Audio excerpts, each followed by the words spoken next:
mood changed very quickly. There are two different congressmen from two different parties. It was nothing less than a riot. It was an insurrection. But they faced the same threat at the Capitol on January 6th. And then there was apparently some tear gas used down in the rotunda, so we were told to get our gas masks ready.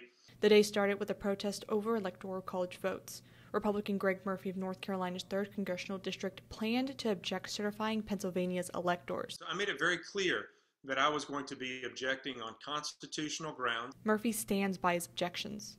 And you know, this is a part of being in politics. You make your case, you try to persuade your colleagues, and then it comes down to the vote. And you just basically have to accept the vote, to be honest with you, whether you like it or not.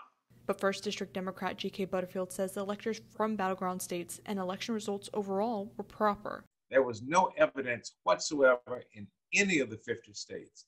No evidence of fraud or miscounting. They broke the glass. But that debate was interrupted. Everybody stay down! By insurrection. Get down! Rioters broke past barriers, invading the Capitol, driving off lawmakers. Butterfield says the outcome would have been much deadlier if protesters were of a different color. You must understand that one of these protesters actually burst onto the Senate floor, sat in the chair of the President pro tem for the Senate, and started laughing, holding up his fist, and texting on his telephone. Had that been a person of color, I think it would have been a different outcome. Murphy had supported President Trump's re-election effort, and Butterfield was backing Joe Biden's. But now they're united in calling for a peaceful transition of power. There will be an inauguration. President-elect Biden will be inaugurated.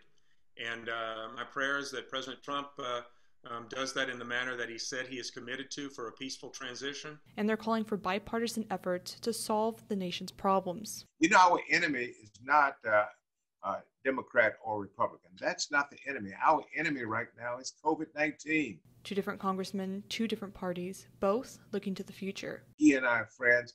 We have pledged to each other that we're going to work with each other in a bipartisan manner and support each other where we can, because many of our constituents, most of our constituents, don't care whether we're Democrat or Republican. In Greenville, Victoria Holmes, 9 on your side.